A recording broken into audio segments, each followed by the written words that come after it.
فرع ولا بتصرفي كام في اليوم في الساحل؟ دولار ولا يورو؟ الدولار ولا يورو؟ لان ده المكان خلاص اللي انا بقول فيه الحاجات اللي انا بكرهها. فانا كنت عامل لسه ظريفه لطيفه لاسماء الناس اللي انا بكرهها: مصطفى تركي، عبد الله تركي، دكتور مكاوي، اي حد من عيله مكاوي، مهندسين كلهم والمهندسات كلهم، واي ابن دخل كليه هندسه، وناس تانية كتير مش هيكفي اقولهم في الفيديو ده. بس اهم حاجه الناس الاغنياء اللي في مصر. انا بكره الناس الاغنياء اللي في مصر. يعني ربنا يوعدنا ان احنا نبقى اغنياء وكل حاجه، بس يعني مش زي الاغنياء اللي في مصر. وانا مش جاي اتكلم على خفه دمهم، او ممكن اقول حاجه على خفه دمهم. انتوا ست قعد عليها جمل، اكيد كانت كلبوبه، فالجمل اخد 21 حقنه. فكهاني عمل حادثه لاسعاف لابن الحياه والموز.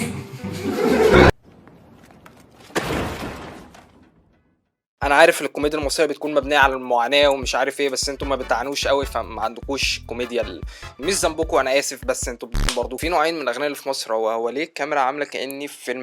ثانيه واحده. الاغنياء انت عمرك ما هتشوفهم اللي هم بيظهروا مع الانترفيورز الروشين جدا اللي بيسالوهم ايه نوع عربيتك؟ بورش، ميني كوبر، بورش. دي مش عربيتك، تمام؟ دي مش معاك انت، دي بتاعت ابوك وابوك. دي مش فلوس اصلا، تمام؟ دي فلوس يا اما هو سارقها يا اما دي فلوس اجداده، تمام؟ فيعني ربنا يخليني اخد فلوسكم كلها. ما اعرفش الدعوه دي انا ينفع ادعيها ولا لا، بس انا عايز فلوسكم كلها. يعني يا رب فلوسكم كلها تكون معايا انا، مش نتعادل في الفلوس. مش فلوسكم تكون معاكم وانا يكون معايا نفس فلوسكم، لا، انا عايز فلوسكم انتوا.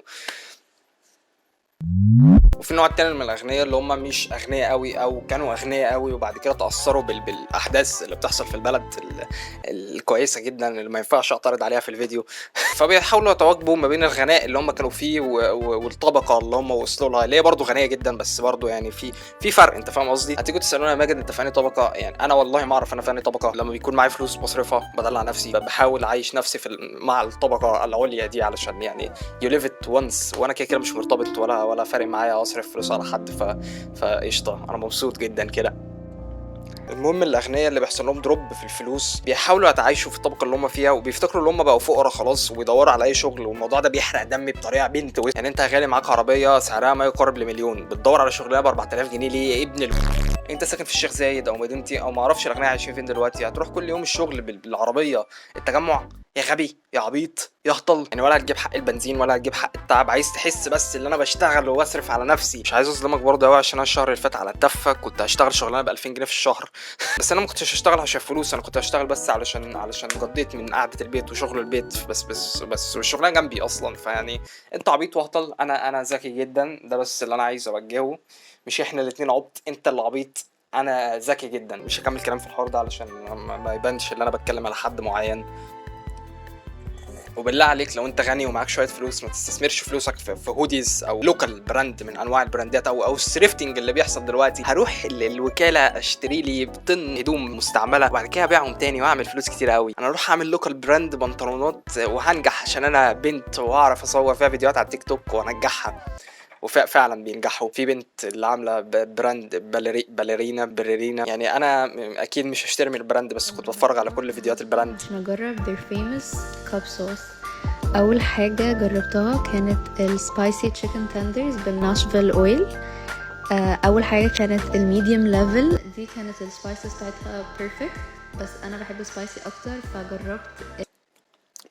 محدش يسالني ليه. يعني اظن فيديوهات البراند بتاعها عايشه على فيديوهات الرجاله. يعني لو انت بنت واموره وعايزه تعملي براند، اعملي براند وهتتشهري عشان انت بنت واموره. وانا خدت بالي من فتره ان انا ممكن اقول مين البنات الحلوه اللي على السوشيال ميديا المسلمين، علشان يعني انا مسيحي. الولاد المسيحيين بالنسبه للبنات المسلمين يعني مش شواذ بالمعنى حرفي، بس انا اكتشفت من فتره ان البنات المسلمين ما ينفعش يتجوزوا ولاد مسيحيين، لكن الولاد المسلمين يتجوزوا بنت مسيحيه. انا ما شفتش عنصريه اكتر من كده في حياتي. يعني بجد سيبونا في حالنا. ومن فتره برضو الحلاق اللي انا بروح احلق عنده انا بحلق شعري، كنا ساكتين بكل عشوائيه قال لي انت عارف يا ماجد انا نفسي اتجوز واحده مسيحيه من عندكم وادخلها الاسلام علشان اخش انا الجنه. ماشي يعني المفروض اقول لك ايه وانا في الموقف ده؟ انا مش عارف، بس يعني ماشي يعني. انت دلوقتي في لحظه قوه، ويعني حرفيا في موس هنا. قلت له ماشي يعني ربنا يوفقك، انا برضو عايز اتجوز واحده مسيحيه. نرجع لحوارنا تاني. الاغنياء، اكتر اغنياء انا بكرههم الاغنياء بتاع العربيات. انا بكرهكم كره رايح تفاول في بنزينه ما في مكان مقطوع، وتلاقي شويه شباب قاعدين عاملين دايره بعربياتهم وفاتحين العربيات وقاعدين بيتروشنوا على بعض ويعملوا اصوات بالعربيات غريبه. انا عمري ما فهمت ليه الاصوات بتاعت العربيات دي بتخليهم يورجزموا، بتخليهم يطلعوا. انا ما بفهمش في العربيات، بس ليه صوت شكمان عربيه؟ عموما عملت سيرش على الحوار ده واكتشفت ان في سيكشواليتي، الناس بيحبوا العربيات حرفيا، عايزين لو لقيتوا الناس دي دولت شواذ تمام فاضربوهم بالنار. ما تعملوش اي حاجه من الحاجات اللي انا بقولها في الفيديوهات دي يا جدعان، بالله عليكم انا مش عايز اتحبس بسببكم. ومعلش صحيح، هو ايه اللبس بتاع الاغنيه ده؟ هو ليه كله بقى اوفر سايز؟ انا عارف ان انا لابس اوفر سايز دلوقتي، بس يعني انا بلبس اوفر سايز لثلاث اسباب. اول سبب ان انا تخين دلوقتي فمش عايز ابين جسمي. تاني سبب ان انا بعمل دايت بالك دلوقتي فبرضه مش عايز ابين جسمي. يا اما انا معجل وبقول ان انا بعمل بالك وعامل دايت وبتاع، وبكون اليوم اللي قبلها نازل ديت مع عمرو بيلا. انا بقى بحب عمرو بيلا عموما، يعني عشان تكونوا فاهمين عمرو بيلا هنا قدوه، التيتانيوم التوب. في الفيديو بتاعه وهو بيرقص، الفيديو ده بيغسلني من جوه. كنت عايز اضربه واحضره في نفس الوقت. اللوف هيت ريليشن شيب ما بيني وبين عمرو بيلا حقيقيه. انا باكد دلوقتي علاقتي العاطفيه بعمرو بيلا 100% حقيقيه. فارجو ان عمرو بيلا يبعت لي نودز هو كمان على الانستجرام، وليجاسي يبعت لي النودز. انا مش فاهم ليجاسي ليه مش راضي يبعت لي نودز على الانستجرام. ودلوقتي الايفون ما بقاش بتاع الاغنيه بس، كل الناس بقى معاها ايفون الا انا. يعني انا كنت قدام اختيار صعب الصراحه، ان انا اجيب كاميرا بيجنرز ب 57,000 جنيه اصور بيها فيديوهات بس، يا اما اجيب ايفون يديني نفس كواليتي الكاميرا ويكون اسمي معايا ايفون بس ما يكونش ب50,000 جنيه. انا مش فقير، بس برضو يعني 50,000 جنيه في السنه عشان تجيب بيهم تليفون مش الطف رقم تجيب بيه تليفون. يعني عارف 50,000 جنيه انت ممكن تعمل بيها دلوقتي؟ مش عارف، تزود عليها مليون جنيه وتجيب عربيه تويوتا كرولا ما اعرفش. وانا الصراحه ما عنديش اي مشكله مع الاندرويد، انا شايف الاندرويد احسن من الايفون في كل حاجه ما عدا الكاميرا الاماميه. الحمد لله توي شاري جالاكسي اس 4 5 1 تي 3. يعني ايه ده؟ في ايه؟ انتوا ليه؟ يعني ايه؟ انا لغايه دلوقتي ما شفتش كاميرا اماميه بتاعت موبايل اندرويد مش شبه افلام المصري. هتقول لي يا ماجد ازاي تعرف كواليتي افلام المصري؟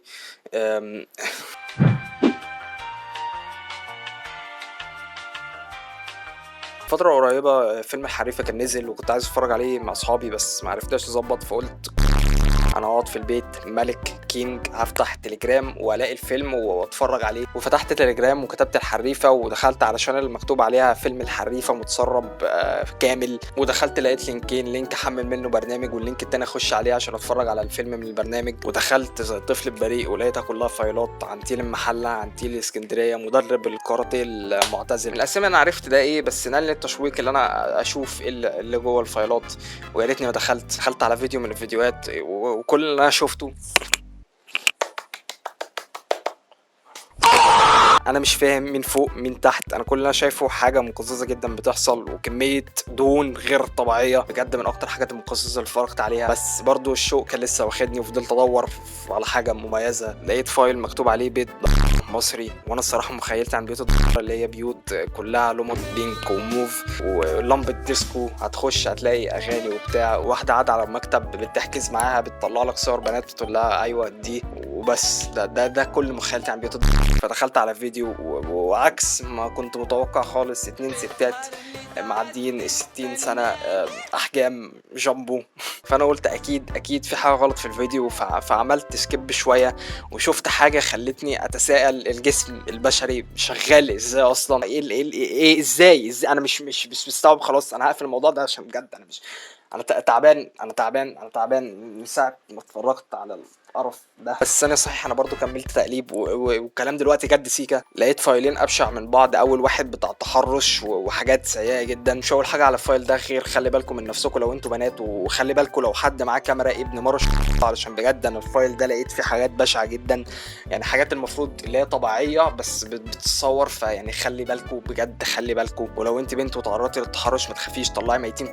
الموضوع ده ما فيهوش هزار يا جدعان، ارجوكوا ما تخافوش. العقليه المصريه تطورت شويه عشان تفهم اللي ده متحرش، فانتوا لو متاكدين ان ده متحرش قولوا ده متحرش وافضحوا ميتين امه. المهم الفايل التاني ده اوسخ حاجه انا شفتها في حياتي. بكل بساطه الفايل كله اطفال، فيعني عرفت اللي عامل الفايل ده واللي بيتفرجوا على الفايلات دي ناس مريضه نفسيا، فانا ما عرفتش المفروض اعمل ايه، ابلغ عن الناس دي ازاي او اعمل ايه. فبعت لاصحابي يعني لقيت كذا كذا كذا المفروض اعمل ايه او ابلغ عليهم ازاي. ففي واحد صاحبي قال لي هات اللينك وانا هتصرف، فاخد اللينك وما عملش اي حاجه. انا ما اعرفش عمل ايه باللينك، فيعني لو في حد يعرف يبلغ عليهم او يعمل حاجه فماشي هبعت له، وهبعت له برده رقم واسمه وعنوان صاحبي عشان انا متاكد مليون في الميه اللي هو ما اخدش اللينك يبلغ عليهم. او صحيح بمناسبه شقق، في واحد صاحبي بقاله بتاع سنتين بيتحايل عليا ان انا اروح معاه مساج. لو جبت سيره الحوار ده تاني هيبقى اوسخ يوم في حياتك. المهم اغلب يوتيوبرز دلوقتي المشهورين اغنياء. انا مش جاي في دماغي اي حد غير موجز دلوقتي، عشان الناس الروشه بتقارني بموجز وبتقول لي انت بتقلد موجز واسمك ميجز زي موجز والكلام الروش ده جدا. لا انا افقر من موجز، وده يديني حاجه سبيشال عنه اللي انا يكون دمي خفيف اكتر منه اظن. مش عارف، زمان لما كنت في المدرسه وكنت ببدا مونتاج كنت عامل سلسله فيديوهات تريقه على اصحابي في المدرسه. كنت بدخل لايفات الناس واكتب لهم يا جدعان بيشتموا سهيل عمرو. كان من الناس دي موجز، وكان بيدخل له اللايف بتاع 40 واحد. كتبت له اشتم سهيل عشان بعمل عليه فيديو، فرد عليا وقال سهيل فيها ودي كانت اكتر حاجه كوميديه سمعتها في حياتي. فموجز زمان غير دلوقتي، طبيعي هو دلوقتي اشهر وانجح والكلام ده. يا ريت لما تشهر ان شاء الله يعني دمي ما يقلش خفه، يفضل خفيف زي ما هو. المهم اليوتيوبرز المصريين دلوقتي كلهم اغنياء ما عدا انا، نفس الطبقه بتاعتكم للاسف. ان شاء الله ابقى اغنى منكم واغنى من اي حد في مصر. ادعوا لي اللي انا ابقى اغنى منكم. واخيرا العلاقات العاطفيه بتاعت الاغنياء، ما عنديش حاجه وحشه اقول عليها. انا نفسي اكون في علاقه عاطفيه بتاعت اغنياء. من الكلام ابن روح ناكل في بيجا الاكل البلدي ومش عارف ايه. لا يا ابن انت لو معاك فلوس روح كل السوشي او كل الهامبرجرز الزغنططه دي. الهامبرجرز نفسي انزل في سوشي ديت او لا، انا عندي حساسيه. المهم انا بحكي على الاغنياء عشان انا عايز ابقى زيهم، اكيد عايز ابقى زيهم. لو انت مش عايز تبقى زي الاغنياء فقشطه تمام، اشتغل واديني فلوسك وقشطه، هكون سعيد جدا. وبس كده، دوس لايك وسبسكرايب وشير وكومنت وبيل نوتيفيكيشن بutton واي زرار تحت تلاقيه غير الديسلايك. عمرو بيلا ارجوك ابعت نودز انت وليجاسي.